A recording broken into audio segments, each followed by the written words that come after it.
आज हमारा टॉपिक जो है केमिस्ट्री से वो है एसिड बेस केमिस्ट्री 7 चैप्टर है ये इसका न्यू बुक का। एसिड और बेसिस का तारफ़ है पहले। तो ये हम एसिड जो है ये पार्ट पढ़ चुके हैं यहाँ तक। अब जो है वो है बेसिस। तो इसको लिख के बकायदा समझते हैं कि बेसिस क्या है। इंट्रोडक्शन जो है ऑब्जेक्टिव के लिहाज से ये सारा अहम है।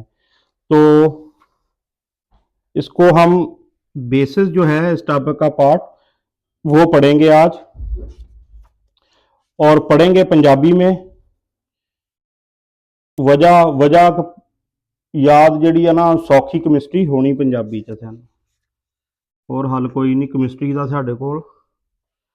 बेसिस की आ, सब तो पहले बेस है कि या बेसिस या अल्कलीज। ये अल्कलीज उसने ऐसे लिख दिया है, यहाँ यहाँ लिखने की जरूरत नहीं थी इसको।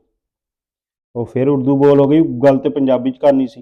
बेसिक या अल्कलीज का जायका कड़वा होता है। बेस की हुंदे आ, इन्हां दा जायका किदां दा वा, कड़वा। ਅਸੀਂ ਤੇਜ਼ਾਬ ਦਾ ਪੜਿਆ ਸੀ ਤੁਰਸ਼, ਉਹ ਹੁੰਦੇ ਖੱਟੇ, ਇਹ ਹੈ ਕੌੜੇ। ਕੜਵਾ ਚੈੱਕ नहीं ਕਰਨ ਲੱਗ ਪੈਣਾ ਕਿਸੇ ने, ट्राई नहीं करनी, कड़वे होंगे आ, बस दस दिता तो मान लियो। अगर ये हाथ पर लग जाए तो फिसलन का एहसास होता है। ठीक, हाथ पर लगने से ये स्लिपरी फील होते हैं, फिसलन। और ये लाल लिटमस पेपर को, लाल लिटमस पेपर को कैसा करते हैं, नीला। तेजाब के उल्ट है एसिड के। एसिड जो था वो नीले को लाल करता था, तो ये फर्क जो है ये है नीला। और ये याद कैसे रखना,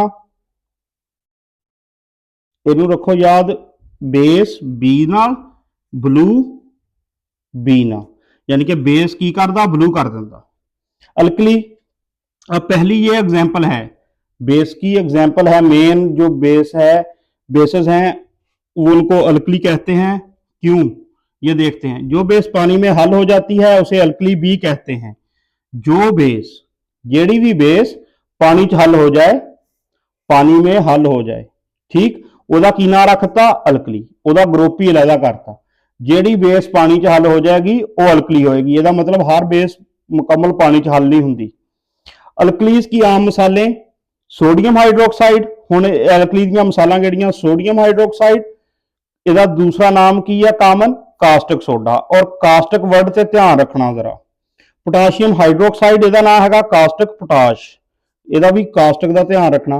कैल्शियम हाइड्रोक्साइड, कैल्शियम हाइड्रोक्साइड का आम नाम लाइम वाटर। और एक्वस अमोनिया, एक्वस अमोनिया का की मतलब होएगा, अमोनिया जी NH3 हुंदा, ਇਹਦਾ पानी नाल रिएक्शन हो जाए जो, फिर बन जाएगा NH4OH।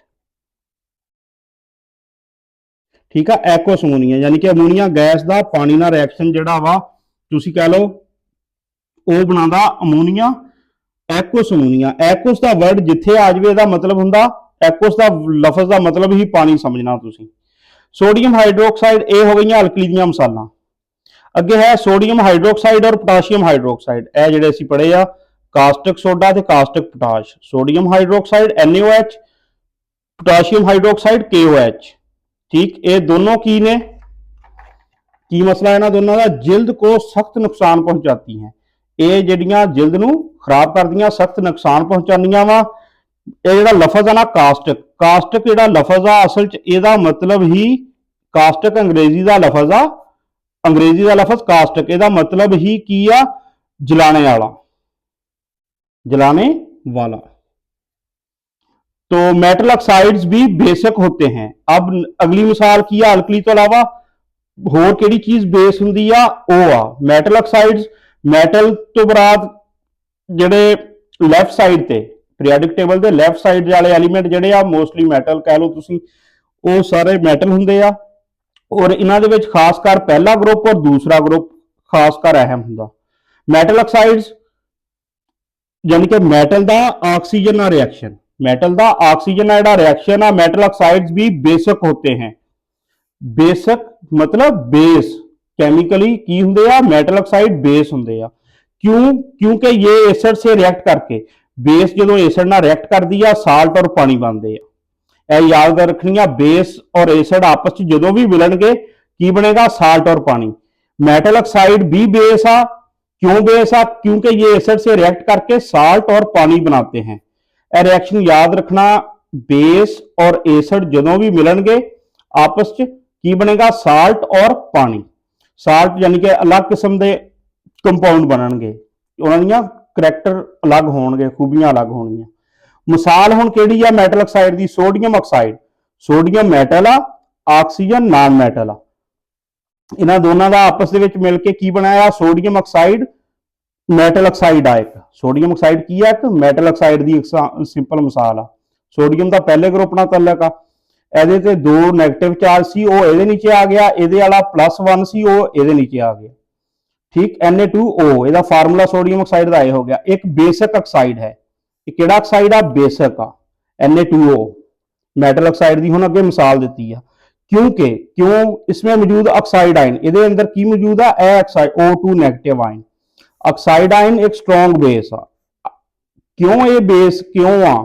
सोडियम ऑक्साइड एक बेसिक ऑक्साइड है, क्यों दी अगे वजह दसी है उन्हें जवाब। इसमें मौजूद ऑक्साइड आयन O2 नेगेटिव एक स्ट्रॉन्ग बेस है, और ये पानी से रिएक्ट करके जो ये पानी ना Na2O पानी ना रिएक्ट करेगा, की बनेगा? रिएक्ट करके हाइड्रोक्साइड आयन। हाइड्रोक्साइड आयन केड़ा होएगा? OH नेगेटिव वाला।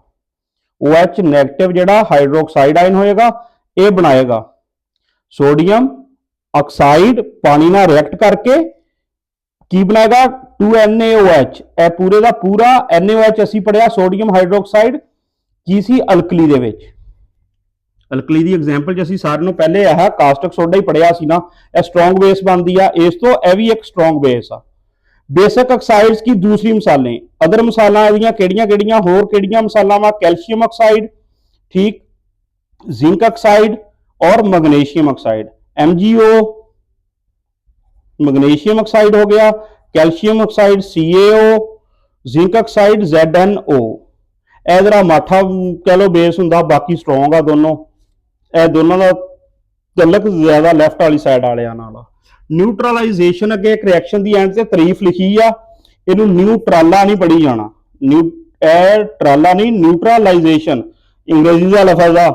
एसिड्स और बेसिस को एक जैसी मकदार, एसिड और बेस जो भी असी एक जैसी मकदार, ए लफज लिखना नाल, एक जैसी मकदार में आपस में मिलाने से ये एक दूसरे के खवास मतलब उन्होंने खूबियां जायल कर देंगे।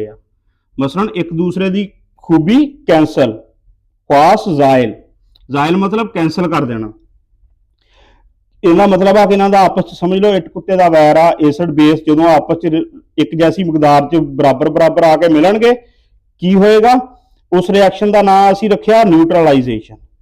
न्यूट्रलाइजेशन होएगा रिएक्शन, और इसके नतीजे च बनेगा की? साल्ट और पानी। ए याद रखना, न्यूट्रलाइजेशन रिएक्शन के नतीजे च बनदा की आ? साल्ट पानी। और न्यूट्रलाइजेशन का रिएक्शन है की आ? एसिड जो बेस नाल मिले, एसिड और बेस आपस च रिएक्ट करन, एक कैमिकल एसिड आ, एक बेस आ, फिर की बनदा? साल्ट ते पानी बनदे आ, और इस सारे रिएक्शन का नाम की आ? न्यूट्रलाइजेशन। तो यह जिहड़ा डेफिनेशन जिहड़ी न्यूट्रलाइजेशन की याद होवे चंगी तरह। एंड दे उत्ते एक बॉक्स दिता होया उन्हें येलो जिहड़ा बॉक्स आ उहदे विच की किया? Oxalic acid. ऑक्सैलिक एसिड का फार्मूला देता, हुण ऑब्जेक्टिवली अहम आ, याद रखना इसका फार्मूला C2H2O4। ऑक्सैलिक एसिड की आ? सबसे सादा डाई प्रोडक्ट। यह लफज नूं जरा ध्यान नाल देखना, डाई का मतलब हुंदा 2, प्रोडक्ट का लफज आएगा प्रोटॉन लई, प्रोटॉन, ठीक, 2 प्रोटॉन देने वाला। डाई प्रोडक्ट 2 प्रोटॉन देने वाला। डाई का मतलब 2, प्रोडक्ट मतलब प्रोटॉन देने वाला। ऑर्गेनिक, ऑर्गेनिक यानी कि नैचुरल कुदरती तौर पर मौजूद आ, ऑर्गेनिक एसिड आ।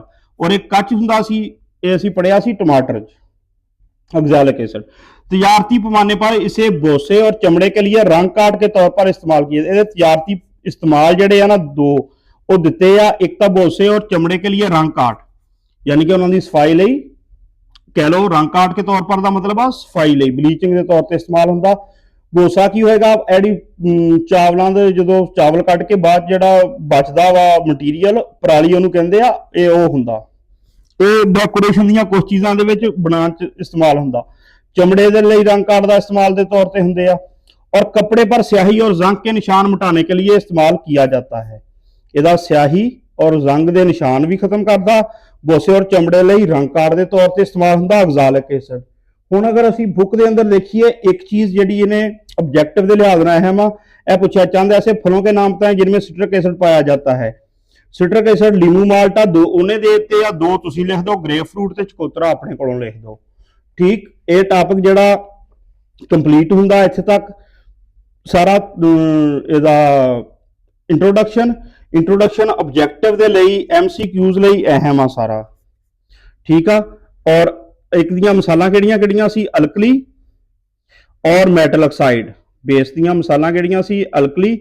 ਜਿਹੜਾ ਵੀ ਬੇਸ ਪਾਣੀ 'ਚ ਹੱਲ ਹੋ ਗਿਆ ਉਹਦਾ ਨਾਂ ਰੱਖਤਾ, ਲਹਿਦਾ ਗਰੁੱਪ ਕਰਤਾ, ਅਲਕਲੀ ਕਹਿਤਾ ਉਹਨੂੰ। ਔਰ ਮੈਟਲ ਆਕਸਾਈਡ ਜਿਹੜੇ ਆ ਇਹ ਸਟਰੋਂਗ ਵੀ ਹੁੰਦੇ ਆ, ਥੋੜੇ ਵੀਕ ਵੀ ਹੁੰਦੇ ਹਰ ਤਰ੍ਹਾਂ ਦੇ। ਚਲੋ